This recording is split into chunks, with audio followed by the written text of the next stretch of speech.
इसको देखते हैं बच्चों, यहाँ को क्या है ये, यहाँ का जनरल टर्म लिखने की कोशिश करते हैं, तभी तो हम निकाल पाएंगे पावर क्यू। तो इसका जनरल टर्म लिखो तो बच्चों क्या हो जाएगा, ये P N C R one ले लो फर्स्ट के लिए, और एक्स का पावर आर वन हो जाएगा। सेम दूसरा क्यू एन आर टू और minus one power R two, और यहाँ पे सेम एक्स का पावर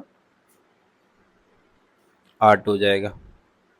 राइट बच्चों, ये मैंने जनरल टर्म लिख दिया है।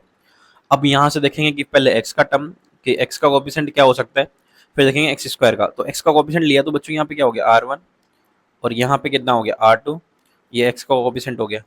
तो एक बार तो R one plus R two is equal to one, और second time R one plus R two is equal to कितना दे रखा है, एक्स स्क्वायर का कोएफिशिएंट। तो यहाँ पे टू रखेंगे क्योंकि एक्स स्क्वायर का कोएफिशिएंट निकालना है, यहाँ पे मेरे को एक्स का कोएफिशिएंट निकालना है, x power one and x square, so that's why. अब यहाँ पे पॉसिबिलिटी देखते हैं कि क्या क्या पॉसिबिलिटी हो सकती है।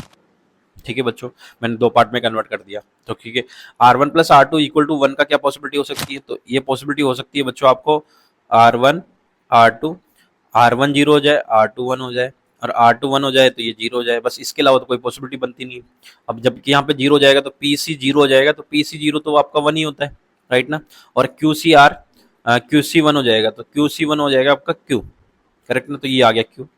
ऐसे ही यहाँ पे पर देखो बच्चों, एक चीज का ध्यान रखना पड़ेगा, जब आप टू आर टू का वैल्यू माइनस वन वन रखोगे ना, तो यहाँ पे नेगेटिव आएगा, ये वाला पार्ट, तो यहाँ पे नेगेटिव क्यू आएगा ना कि पॉजिटिव क्यू, राइट ना। तो ये माइनस क्यू हो जाएगा आपका, राइट ना। और ये कितना हो जाएगा आपका, तो पी सोचती है तो पी हो ही जाएगा, P C G Q C zero one हो जाता है, और पी सी वन आपका पी हो जाएगा, राइट। ठीक है, तो यहाँ से आया।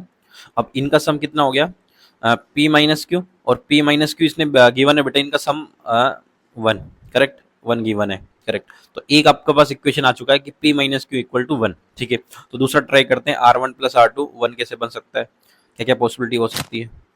तो बच्चों क्या क्या कैपेसिबिलिटी हो सकती है R one plus R two की, तो पहले तो ये जीरो हो जाए, ये टू हो जाए, ये टू हो जाए, ये जीरो हो जाए, राइट, ये तो हो गया। अब वन वन भी तो हो सकते हैं, दोनों वन वन हो जाए, इसके अलावा तो कुछ पॉसिबिलिटी बनती नहीं, तो बस इसका यूज कर लेते हैं। ठीक है बच्चों, तो यूज करते हैं हम इसका। तो यहाँ से क्या हो जाएगा, क्यू प्लस पी का वैल्यू हो जाएगा बच्चों, ये इधर की शिफ्ट है तो minus four plus one five हो जाएगा, तो एक वैल्यू यहाँ से आ गई, मैंने यहाँ से ये पुट करा था वैल्यू। ठीक है, तो क्यू प्लस पी फाइव आ गया, Q minus P minus one है, तो यहाँ से आप वैल्यू निकाल सकते हो बच्चों, क्या आ जाएगा, क्यू प्लस पी आपका कितना है, फाइव है। तो आप एक बार ऐड करके डिवाइड बाई टू, सब्ट्रैक्ट करके डिवाइड बाई टू, तो ऐड करोगे तब पी का वैल्यू आएगा, क्योंकि यहाँ पे पी आ गया, तो पी का वैल्यू कितना आ जाएगा, five plus two divide by इधर थ्री आ जाएगा, और क्यू का वैल्यू कितना आ जाएगा, five minus two divide by four, यानी कि टू वैल्यू आ जाएगा, राइट। तो आपका